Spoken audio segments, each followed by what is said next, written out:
Hello and thanks for tuning in to Marketing Your New Custom T-Shirt Business. My name is Mark Stevenson. I'm the Director of Marketing for the Coldesi family of companies and have a lot of experience just helping people get their businesses online and actually doing person-to-person and person-to-business sales as well. So I developed this presentation specifically to help people that are going into or might be struggling a little bit with the custom T-shirt business. And that goes for DTG printer business, for custom tees, embroidery, or a lot of this one revolves around rhinestones and spangles, since that is such a hot part of the apparel business. But the principles that we talk about here are going to be fine for any of those types of companies. So what we're going to do is talk about introductions, and that does not mean what you might think. We're going to go over the location, in person and online. We're going to talk about some keywords, some random suggestions, and then I'll try to answer some questions that I've had in the past here on this kind of canned video presentations. So maybe we'll get a little bit extra out of today's session. So first, introductions. This isn't just introducing yourself in person, although I do mean introducing yourself in person. You know, what you should be doing whenever you meet someone, whenever you talk to somebody, whenever you're introduced, is saying your name and what you do. So, for example, when I started this presentation, I said, my name is Mark Stevenson, and I am the Director of Marketing for Coldesi. Now, what we do is we distribute apparel decorating systems to custom T-shirt shops, embroidery shops, and people wanting to get into that hot kind of an apparel business. And you should be doing the same if you are in apparel decorating. If you've got a T-shirt shop, hi, my name is Mark Stevenson. I create fantastic custom T-shirts. Do you know of anyone who needs that done? So those kind of introductions need to become second nature in person or online. So always, always, always say who you are and what you do in person. And you're going to say the same thing online.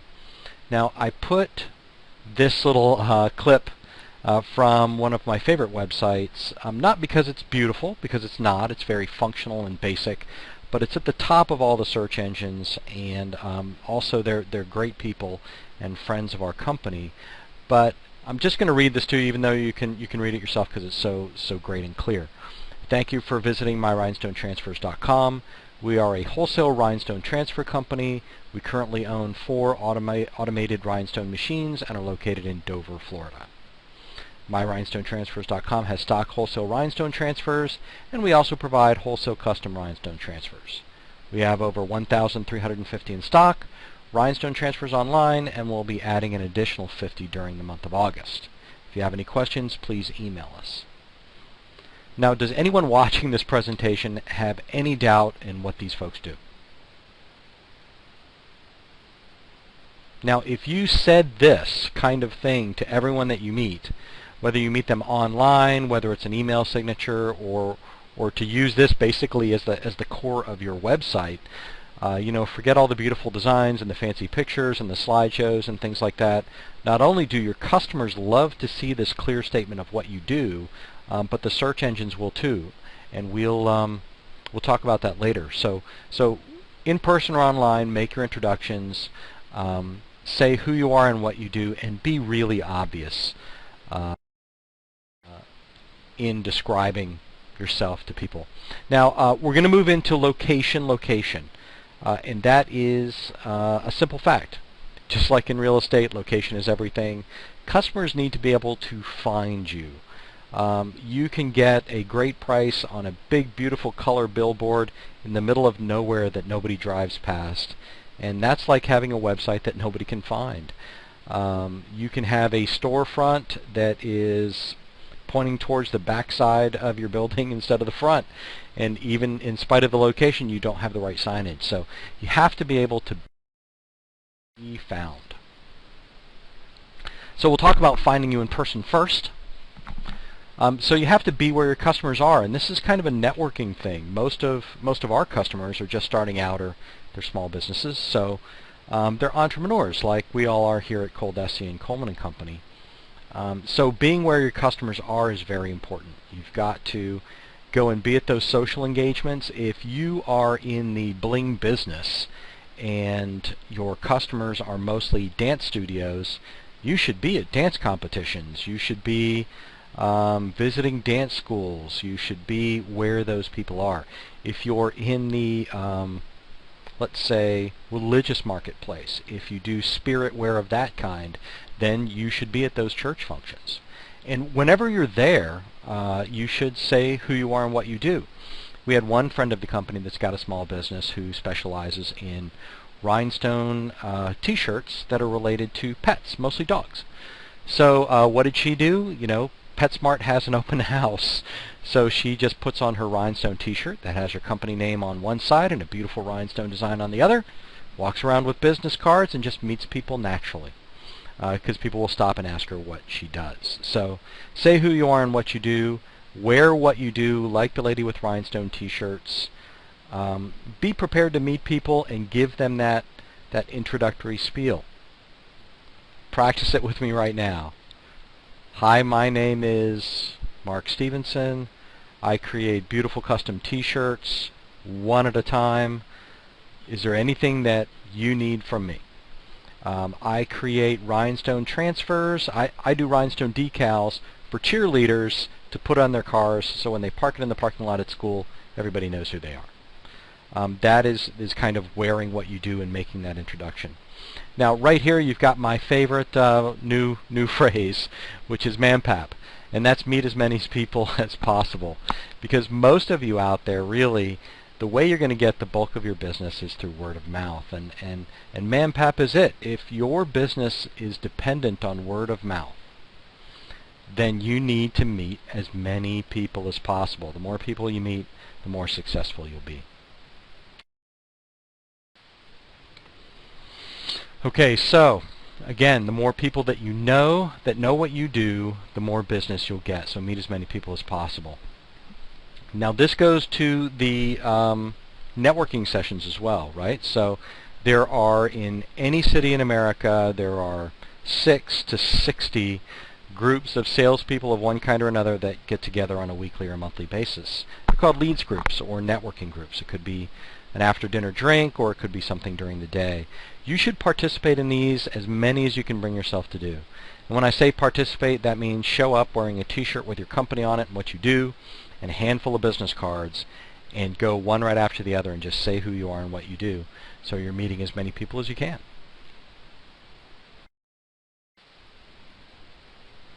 Okay, so I know that a lot of you are not going to do what I just said because there's something about entrepreneurs in this business that don't like to get out. You know, if you're going to rely on a website to do your work for you, then you're going to have to be available online, and that's a chore. That's a chore because you do have a lot of competition out there. If you think you're going to make a beautiful design and set up a reasonably good quality website and just sit back and watch the orders come in, that is probably not going to happen. There's a lot of competition out there. So what we're going to talk about a little bit is how you can get found. You got this search box that came up, or these answers, and you see there are some businesses here. But right after that, you get this great listing of local businesses, and this is free. So Google Places for Business is a great way to start. It just involves you typing in your name and your address, what your business does, a nice long description of your business. And then what's going to happen is they're going to send you a postcard that's got a code on it. And once you type in that code in your Google Places account, they'll make it live, and you'll come up in these listings right here for your area. So now when somebody types in Tampa Custom T-shirts, you're going to pop up on the map. And that's free. So the next way, and probably one of the most popular and simplest ways to get found online, is with Facebook. A Facebook business page is free. It's not difficult to do. I think I have probably 7 or 8 of them just for our little family of businesses. And they're kind of fun because it gives you the opportunity to connect with your local clientele and show them your support as well. So for this example, we just wanted to show how powerful Facebook is, and that you really don't even have to have a website. if you don't want one, you can start with just a Facebook page. So as you can see, Tampa Rhinestone T-shirts down here was our search term. And this is what we found. And I just pointed out that the number 2 here, the number 2 search, there weren't any paid ads on this page, was a Facebook page, and it still is. Now Just Jen down here, you see, she's a national supplier. I think she's out in Arizona. Beautiful website, great company. Notice she's number 3 for Tampa, Tampa Rhinestone T-shirts. But anyway, the Facebook page is right there. Google loves the Facebook pages. They treat them pretty much just like websites, and it is possible for you to rank in that first 3 searches and get the phone to ring if you have a Facebook page.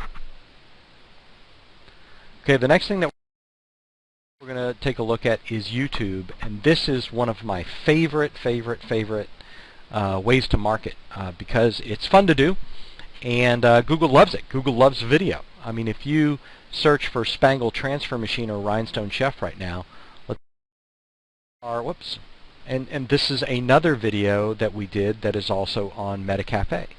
So YouTube is a great place to be ranked by Google.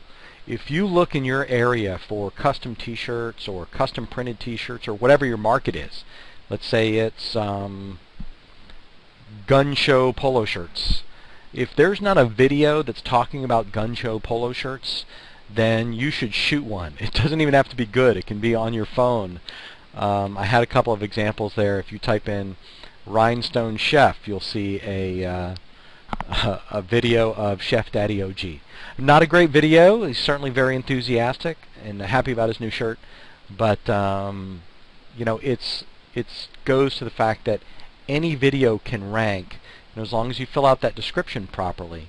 If you open up any one of these Pro Spangle videos, what you'll see is this description right in here that has the word that we're looking for, which for us was Spangle Transfers, Spangle Transfer Machine, and the website to link to. So make sure those 2 things are in your YouTube.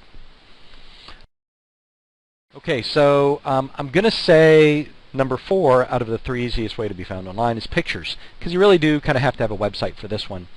But the idea behind pictures is that every time you load up a picture on your website, you have an opportunity to put in something called an alt tag. So you're going to do a description for your picture, and the alt tag are the words that Google displays when it can't display the picture. So it's kind of like an embedded description. And the good part is like, for example, if you look at this, we typed in, I think, chef's aprons, okay? Rhinestone chef's aprons. So, okay, this is a paid ad and this is a paid ad. All these shop for are paid ads.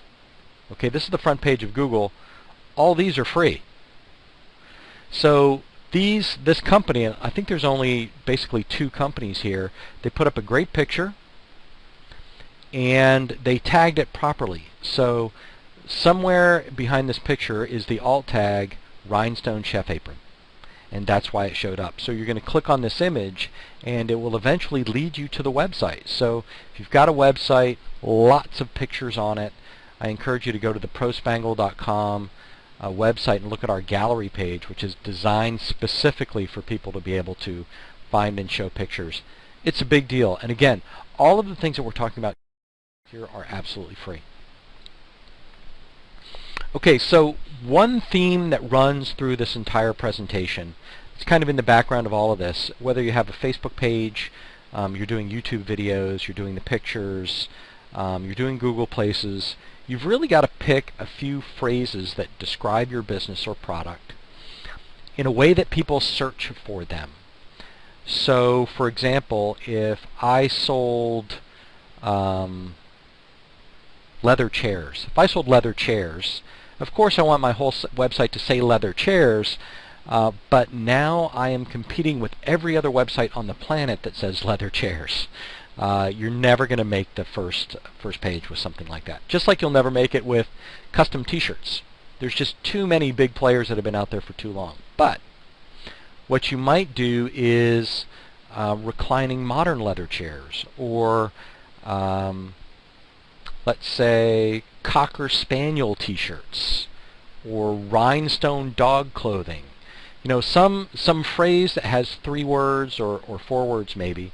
Get a few of those phrases and use them everywhere. Use them in picture descriptions, just like you saw rhinestone chef aprons. The website page might be all about rhinestone chef aprons or rhinestone chef clothing. In the video descriptions, you might have a video of someone modeling your rhinestone chef aprons or using it in some way. If you're doing a Google Plus or a Facebook post, or you're online chatting, just wherever you go, wherever you are, whatever you do online, if you're sitting at a keyboard, you type something in, use one of those 3 or 4 phrases, and I promise you that in a little while it'll make a difference.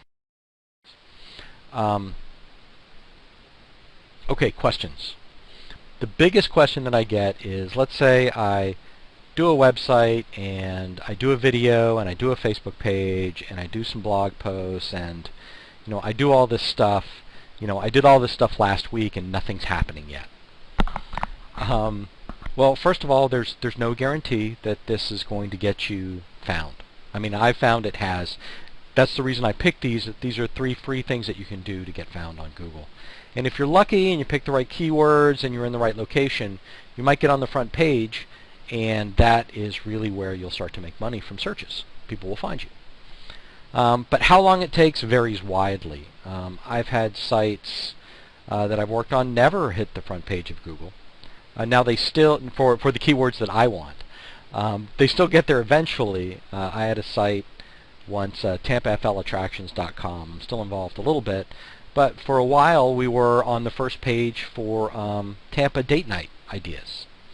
And that was great. We got lots of traffic from that. Now we are not, so we no longer get that traffic. So but it's a regular thing. It's something that you have to keep. You have to keep at. It may be a month that it takes you to get on the first page. It may be 2 months. But doing all of these things don't just put you on the first page once. It's this combination of stuff that gets you found on a regular basis. And it's things that pay off in the long run. So, doing these kind of things, if you're going to rely on your website for business, this is the only way that you're going to reliably move yourself up the Google search ranks and get found without writing a check. Okay, so I've just got a few random tips here, things that I wanted to make sure that I communicated to all of you, but couldn't really find the right place in the presentation to do so. A few are just reminders. I'm going to start with online over here. My random tips for online marketing and being found online are, first of all, fill it all out. And that goes to anything that you fill out online that relates to your business. So if you are going to create a new Facebook page, if you are going to create a LinkedIn profile, or if you join a forum, which I'm going to recommend next, that you fill out every little detail in there. Don't skip a thing, because first of all, the people that are running that organization, whether it's LinkedIn or the forum, like that kind of thing. But so does Google. So, for example, if you forget to put Tampa in your Tampa, Florida profile, you may not come up in a search that you might have otherwise that said, Tampa rhinestone t-shirts or something along those lines. So make sure you fill it all out. And by the way, use those keyword phrases that we talked about before when you do. Commenting online, number 2 here, is a great way for your website to get found and you to build up a little bit of a reputation. So when I say that, for example, let's say you are selling a line of rhinestone boating wear or custom boating t-shirts, then you probably want to join iBoats or some other popular boating forum and comment and just put your website link in the signature. You don't have to be obvious. Just being there and participating makes a difference. The search engines love it to see you being interactive, and you'll get some business because people will just naturally be curious about you and click. It's being where your customers are, and your customers would be in one of those forums. Post something 3 to 5 days a week in each place. So let's say you have a Facebook page. Wake up in the morning, take a picture of the shirt you're working on today, or your kids baking cookies and say, hey, this is what I do in my off time. It's funny because, well, first of all, you do it 3 to 5 days a week to foster interaction with your customers. They'll get to know you a little bit better and maybe be more likely to buy. But it's really interesting. I run the Facebook page for Coleman and Company, and invariably our most shared and commented on posts are pictures of our staff. So we have some amazing new products. It'll whiz bang. I mean, the brush and bake system or software, huge, great stuff that's a lot of fun to work with. But what do most people like? They like to see pictures of us in the lunchroom. So keep that in mind when you do that, and realize that it doesn't have to be, you know, a novel 3 to 5 days a week. Just post something. And this last one here is really important. Take a picture of every job and post it. So you wake up today and you do a job for your cousin Vinny, who's lost somewhere and needs an I lost my cousin t-shirt. You do a huge order for a brand new customer. Take a picture of the order, of the shirt, of the graphic, if you're allowed to share it, and post it. Not only is it going to be great stuff to post in your 3 to 5 days a week, but you're going to want to have that. You're going to want to archive that. Just to have a collection of images about your business. So those are random tips for being found online. Now offline, you know, it's just like we talked about. It's always say what you do. Remember those introductions. Give away decals with teas. Now I specifically did this for the rhinestone business because I think people sell a lot of rhinestone t-shirts. I know they do. But they don't sell enough of the decals that you can make out of rhinestones that go on cars and lockers. But the point here is that if you get a good order for shirts or for anything like that, and you sell something else, include one for free. Just do a little bundling there to get a little bit more business. Go to events. Go to the appropriate events that have to do with your market. If it's church or family reunions or dogs or horse shows or cheerleading events, you need to be there, and if you're not exhibiting or participating, at least wander around with a shirt that says what you do and who you are and how to get in touch with you. Join meetup groups. I love these, especially if you're not used to networking, getting out and meeting people. Just search for meetup.com and look for entrepreneurs in your area. They're the easiest ones to talk to. Don't forget to wear your business. You are in the apparel business, so make sure you advertise that. ManPat, meet as many people as possible. And lastly, network with your apparel peers offline. So here in the Tampa area, Coleman and Company and Coldesi customers are on every street just about. And many of them know each other, because if you are in the embroidery business and you get somebody asking about rhinestones, if you're in the DTG t-shirt business and you get somebody asking about embroidery, what are you going to do? You know, you need to build that network of referrals, your apparel peers. So when you're out meeting as many people as possible, make sure there are also some people in your business. Anyway, that is my presentation. I hope you got a lot out of it on marketing your apparel decorating business online and offline. If you have any questions, you can just get in touch with us at Coldesi. You're welcome to call me. My name is Mark Stevenson. You can reach me at the main number, which is 800-891-1094. Happy to speak to you anytime. Have a great day. Be well.